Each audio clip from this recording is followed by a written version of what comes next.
ਭੁਲੇਖਾ ਗਰੁੱਪ ਦੀ ਛਤਰਛਾਵੇਂ ਪੰਜਾਬ ਦੇ ਕੌਮੀ ਖੇਡ ਕਬੱਡੀ ਦੀ ਧੁੰਮ ਪੂਰੇ ਪੰਜਾਬ ਵਿੱਚ ਮਚੀ ਹੋਈ ਹੈ।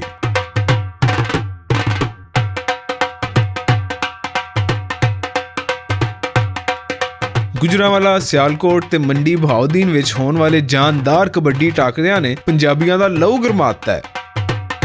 ਅਸੀਂ ਬੜੀ ਦੂਰੋਂ ਆਏ ਹਾਂ, ਮੈਚ ਬਹੁਤ ਵਧੀਆ ਹੋਇਆ। ਮੈਂ ਮਿਸ਼ਰਾ ਬਹੁਤ ਜੱਫੇ ਮਾਰੇ, ਇੱਥੇ ਬਹੁਤ ਮਜ਼ਾ ਆਇਆ, ਬਹੁਤ ਇੰਜੋਏ ਕਰ ਰਹੇ ਹਾਂ। ਅਸੀਂ ਬਹੁਤ ਦੂਰ ਤੋਂ ਮੈਚ ਵੇਖਣ ਵਾਸਤੇ ਆਏ ਹਾਂ ਤੇ ਜਨਾਬ ਸਟੇਡੀਅਮ ਤੇ ਗੁਜਰਾਂਵਾਲਾ ਇੱਥੇ ਮੈਚ ਸੀ, ਬਹੁਤ ਅੱਛਾ ਮੈਚ ਹੋਇਆ ਮਾਸ਼ਾਅੱਲਾ।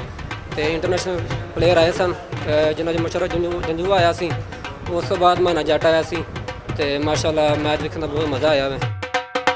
ਇਹਨਾਂ ਮੈਚਾਂ ਵਿੱਚ ਦੁਨੀਆ ਦੇ ਮੰਨੇ ਪਰਮੰਨੇ ਖਿਡਾਰੀ ਹਿੱਸਾ ਲੈ ਰਹੇ ਨੇ ਤੇ ਉਹਨਾਂ ਦਾ ਕਹਿਣਾ ਹੈ ਕਿ ਭੁਲੇਖਾ ਗਰੁੱਪ ਦੀਆਂ ਇਹ ਕੋਸ਼ਿਸ਼ਾਂ ਕਬੱਡੀ ਦੀ ਵੱਡੀ ਸੇਵਾ ਹੈ। ਅਸੀਂ ਇੱਥੇ ਆਣ ਕੇ ਮੈਚ ਗੁਜਰਾਂਵਾਲੇ ਖੇਡਣ ਆਏ ਸਾਂ ਤੇ ਇੱਥੋਂ ਦੀ ਆਵਾਮ ਨੇ, ਭੁਲੇਖਾ ਟੀਵੀ ਨੇ ਪੂਰੀ ਦੁਨੀਆ 'ਚ ਮੈਚ ਆਰਗੇਨਾਈਜ਼ ਕੀਤਾ। ਲੋਕਾਂ ਨੂੰ ਘਰ ਬਹਿ ਕੇ ਕਬੱਡੀ ਵੇਖਣ ਦਾ ਮੌਕਾ ਮਿਲਿਆ ਤੇ ਅਸੀਂ ਸ਼ੁਕਰਗੁਜ਼ਾਰ ਹਾਂ ਇੱਥੋਂ ਦੀ ਇੰਤਜ਼ਾਮੀਆਂ ਦੇ ਜਿਨ੍ਹਾਂ ਇੱਦਾਂ ਤਗੜਾ ਮੈਚ ਆਰਗੇਨਾਈਜ਼ ਕੀਤਾ ਤੇ ਇੱਥੋਂ ਦੇ ਲੋਕਾਂ ਦਾ ਕਿ ਜਿਹੜੇ ਕਬੱਡੀ ਨੂੰ ਇੰਨਾ ਪਿਆਰ ਕਰਦੇ ਨੇ।